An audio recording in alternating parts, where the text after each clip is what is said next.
really like how we've gone from, oh no, a dead body, to, here, let me just football tackle this corpse so I can loot its body.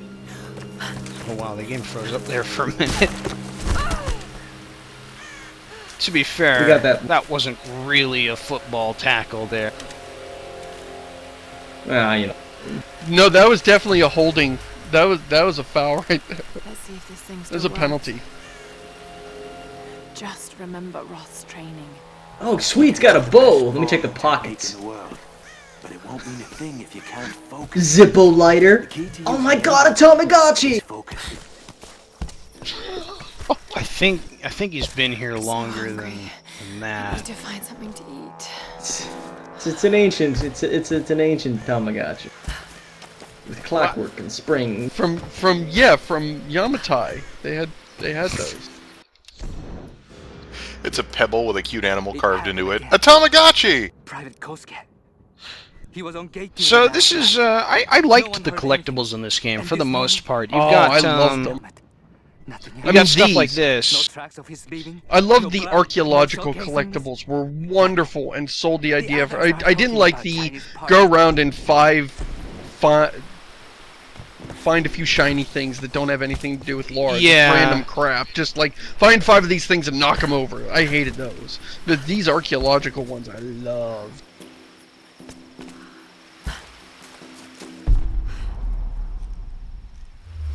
I think there's an archaeological artifact around here somewhere. I remember finding one. Well, you found in here. I think before you can get the archaeological artifacts, Josh, you need to find several collectibles. First, you need to get the grant. Then you need to get permission to operate in the area. Then you need to get a bag that contains brushes, tools, carbon dating equipment. Okay, so she's not that good of an archaeology student. That way.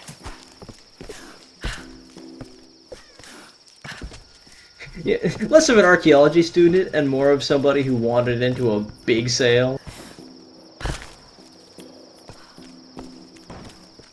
I don't get it. Oh, that's right. I can't. Oh, just, you know, like ancient Nomask. It's not really my area of expertise, but ooh, it is free.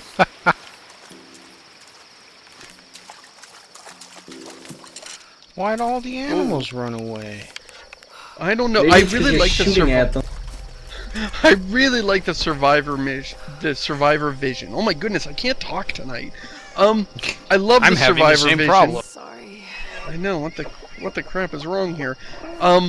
I love it because unlike like Batman Detective Vision is like you turn it on and off, so you're like always, oh, I don't want to miss anything, so I'll just leave it on all the time, and then the game looks all weird and you miss out on all these wonderful scenery. This one, it's only on when you're sitting still. That, for the record, is why I didn't get Dark Vision in our Dishonored season. I would not be getting that close to the deer if I could help it. If it's still alive. What, are you gonna talk it into committing suicide? I mean, what? I've got a bow. Well, no. I wouldn't get that close to it because it's a live animal with a sharp head.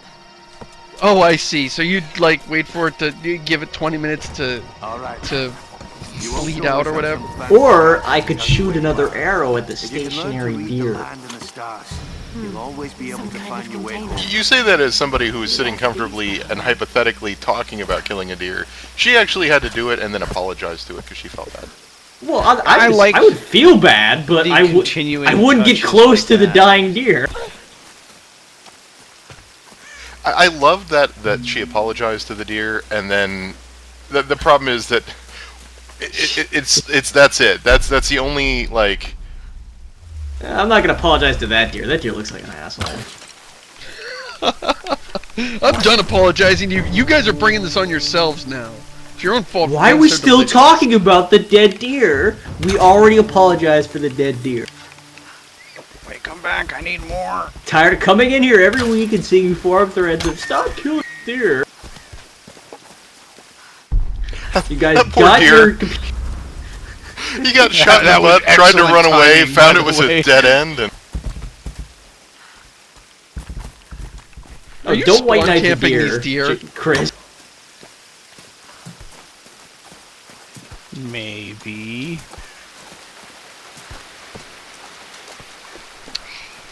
Boom. Headshot. Josh, you really suck at Huntsman. Huntsman is all about the taunt kill anyway. Nobody plays Huntsman to play Huntsman. This is an odd section of the game because it's. I mean, I love, like I said before, I love survival stories. Loved it. I like that. I like this fight against nature, a fight for survival. I think it's interesting. I like how it changes a character and how it visibly changes a character. And so this scene was kind of giving me some inappropriate expectations. I really thought like the game was going to feature this ongoing struggle to survive, but you feed yourself with this deer, and then apparently you never need to eat again for the rest of the game, because there's no more. She never gets hungry again. You never have to worry about it again. Okay, so can I just ask? Deer, Seamus. Can I just ask what's up Carrying with it around. what's up with Lara's alternating Smeagol crawling and combat Galaxy Quest rolling? It's the game's version of Link's rolling, where you just tap A and Link rolls to move faster. Josh is doing the same thing, where he's tapping A to or whatever button it is on the PC to have her keep rolling and flipping to go faster than normal. See, why would they have that? Why would that be a thing that? What's they would your let you dodge do? move? It's a dodge move in combat, and the problem is that it makes you move faster instead of, so that you have this incentive to just do it all the time and run like a dirt. Yeah, see, they should really limit it, or else maybe just the first time you try to do a roll to make yourself go faster, you just like face plant a rock. I mean, in combat, I really like the dodge move. It really makes it more interesting. But yeah, just running around and just golem crawling everywhere you go is dumb and weird. Fine, I'll bunny hop then.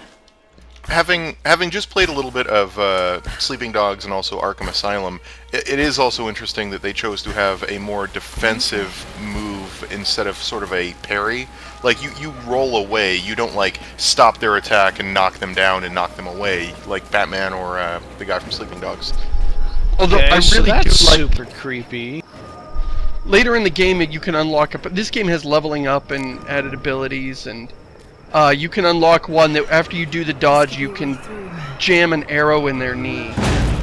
And I did that way more than I needed to. Like, I could have just shot this dude, but no, I deliberately ran up to him and dodged around to stab him in the back of the knee. Climb ladder. Because it was fun. No. We do it this way. What are these markings? Look at that, no damage. That makes total sense. You landed in water, Josh. You landed in water. That's why you didn't get hurt. Oh yeah, hey, look at this water. This is what you want to wash out that wound. Stanky green water with rusty bits of metal in it. This is exactly what you want soaking through the hole in your abdomen. God, this is insane. Cleansing. Hey guys, I've got an idea. Let's start a bonfire here underground so we can clear our way through the debris that magically disappears after half a second. Oh, here we go. We've got archaeological items. So this is what we were talking about. This traditional no mask Yeah. represents a hateful woman in the guise of a It's a demon. no mask. And you can like, Yeah, move put around, the you can flaming examine torch it. down on the Whoever wooden used this table. mask was of an That evil is birth. awesome, by the way. So please tell me you could just run around for the rest of the game wearing that mask. I wish. And you just pretend like you weren't like, what? What? What's everybody so upset about? Huh. That mask is a priceless artifact. What mask? If you're noticing something's different, I did get a new haircut on this island. Look at all this meat. Somebody spent a lot of time gathering way more meat than they will ever be able to consume. And then just leaving it around. And now Hanging we've it up got... to get that aromatic old meat Oh, you scent. know. 3-week-old deer carcasses, that's the best deer. It's best. It's gourmet venison. I love how she throws the torch on the floor before she does that, cranking the door open. I really like that little touch. Like, worrying about when she's carrying... Like, objects don't just poof into the ether or into hammer space to clear your hands to do some quick time. I would like the game actually stops to ponder, well, where are these objects? I liked that little... There's a lot of little touches on her, like she flicking the water off her arms when she gets dunked. Lots of little touches like that always made me happy when I saw them. I was like, oh, that's cool. Yeah, the Lara animations are really, really tight in this game. They're really good. We have a fire. Look for the smoke. We're on our way. So this is another problem I think I had with the fact that they don't really introduce us to the characters right away. I mean, you're about to meet Matthias and you know what, Sam, but every other conversation we've had so far has been over the radio with Roth and a few others, I think. And again, you've not even really interacted with these people, and we're just sort of supposed to identify their voices over the radio, and that's really confusing and just and off-putting. And it'll happen again later on after we've finished talking to these two. Yeah. People are showing up in the game acts like we know who they are, and we know how we relate to them, and we don't even care about them yet, and the game's acting like we should be worried about them. Sweetie, you look exhausted. Sit down. A teacher by trade. I'm Matthias, That's not super fake accent, super fake American accent man. He's a kind of teacher. I'm intrigued. This game is already sort of establishing the Lara is always right thing with Lara thinks it's here, but this other guy is, oh, he's really suspicious. No, it's not there. I bet my whole reputation on it. All of you are sheep. I think more in a day than all of you are thinking you're entire blah blah blah, etc. Whereas in this game, there's this guy who, you know, it seems more or less legit, I guess, and Sam seems to like him. But Lara's just like, I'm not sure if I'm gonna shake your hand. You smell like a villain. Does it smell like a villain to anyone else? I think it smells like a villain to me. So, okay, no such thing as samurai 2,000 years ago. Just throwing that out there. Didn't exist. That's troll history, Josh. Everybody knows Japan has always had samurai. They were indigenous to the thing long before humans showed up. Didn't even exist until like the 1100s. Okay. Long before humans showed up on Japan, they had indigenous samurai. A history lesson for you, Josh. The great samurai shogun Guts Yagami wielded his daikatana to kill the entire armies of the British in one strike. I know where you live. Oh yeah, by the way, Sam was trap. just captured. Yeah, Sam was just mysteriously spirited away in a cutscene. So, Well, yeah, not one of those. mysteriously. Well, she left without saying anything to you. You were sleeping, sitting up, and somehow Matthias left with her. And she's captured now by the bad guy, because spoiler warning, Matthias there, not a good guy. So he left with her somehow without telling you. And without finishing you off or anything. Right, he didn't, like, kill you or... And he's a guy with a limp and a stick, but the limp is fake. But still, he's a guy So with can I just say, because this is Pulp, let's completely ignore how wolves actually work here for this scene. Hang on. Doesn't matter. Okay, But can I just say that having one wolf leap out and having you just shoot it in slow motion is cool.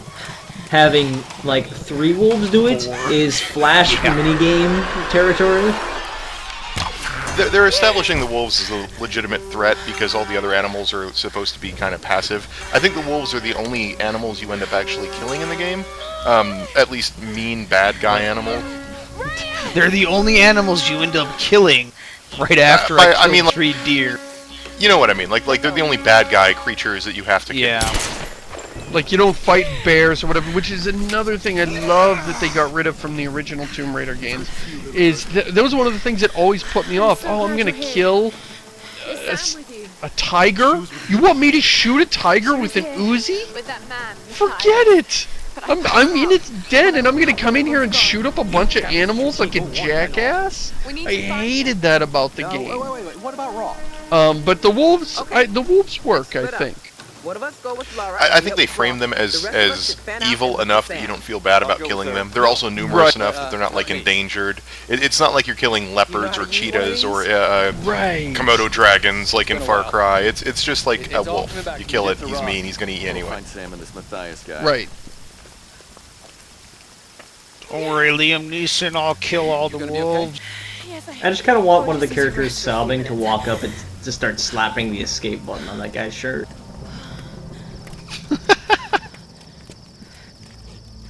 Well, at least it wasn't a real bear trap. Wait a minute, we couldn't. We had to split up because we have to go look for Sam. And then they're like, oh, okay. And then you go and sit. So that was kind of a weird scene. Well, she is hurt. Just in a bear trap. No, that's fine that she's hurt, but the point is she's like, we gotta go look for her now. And then, right after I get done sitting here, it's not that I don't think she wouldn't want to sit. It's that I think it's kind of odd that she decided she needs to be the one to go after Sam, since she's obviously in no shape to go after Sam. And then the game forgets that she's hurt again. Oh yeah, Sam is supposedly descended from Himiko. Right, because she would know that. Doesn't make a whole lot of sense later on. Right. This is a legendary place. They're not sure she even existed. Like, they keep talking about, Himiko is real. She did exist. Well, yeah. Sam can trace her lineage back to her. Like, what? Does she... Hey, genealogies were a big deal in Japan. Like, even more so than most places. So, quick fun story.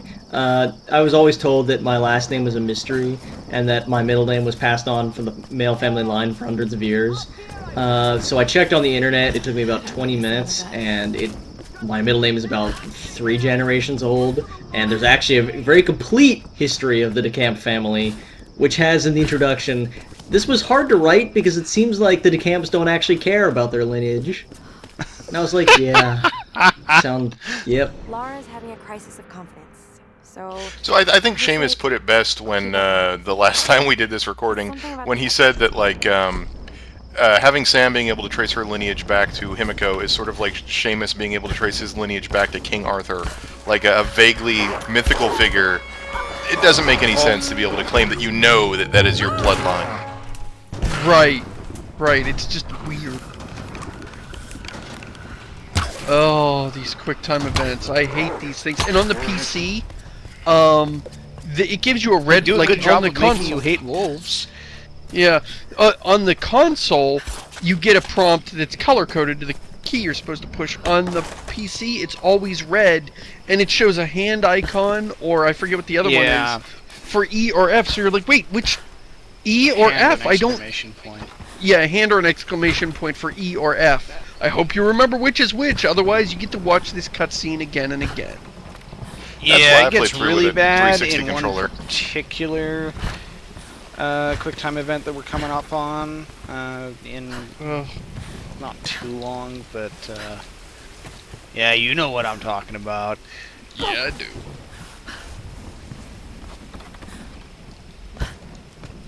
So, but not that soon if we spend the rest of this episode leaping from these pointless... It is interesting, I mean... Although this is cool. Yeah, the game is like, has this like, auspices of being, like, open world, but it never quite opens up that much. Well, it's more open than Alan Wake. I mean, it follows the path of Alan Wake, but...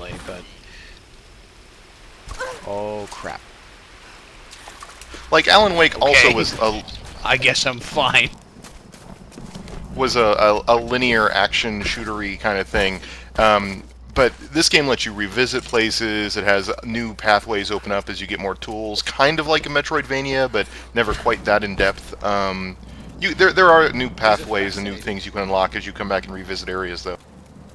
Yeah, I've seen these before. And I really like that. Like, I kind of think of it as Metroidvania 2.0. The Arkham Asylum kind of thing where it's not super open, and you'll usually have a pretty good idea where you're supposed to go. You're not supposed to grope around to find your goal, but it gives you a little bit of freedom to go back, and you don't. I hate the pressure of feeling like I don't want to move on. I don't want to go. I might hit a cutscene and the game will, whisk me through a doorway and close the door behind me, and I'll never be able to go back for those secrets. I hate that, and it makes me want to not play the game, or it makes me want to play the game with the game facts open so I don't miss anything. So, and having the freedom to go back relaxes that and lets me enjoy the game, and I can come back and get the secrets later if I want. So this guy's kind of a smarmy, like, TV archaeologist stereotype. That should do it. He doesn't really know as much as he pretends he does. I was kind of waiting for the inversion where it turns out he was totally right. Spoiler, doesn't happen. I mean, he represents, Lara's self-doubt, because he's constantly berating Lara, and he's constantly going, well, I think you're wrong, because I'm the guy who's right, I'm the man. And it's supposed to represent her self-doubt, and it kind of manifests, but not fully or completely. See, this is why I make an explicit policy of not giving a shit about a collectible. Because if I enforce that from the opening, then I don't have to worry about anything at any time ever. And, if you're thinking, well, but you're missing so much, think about how liberating that is.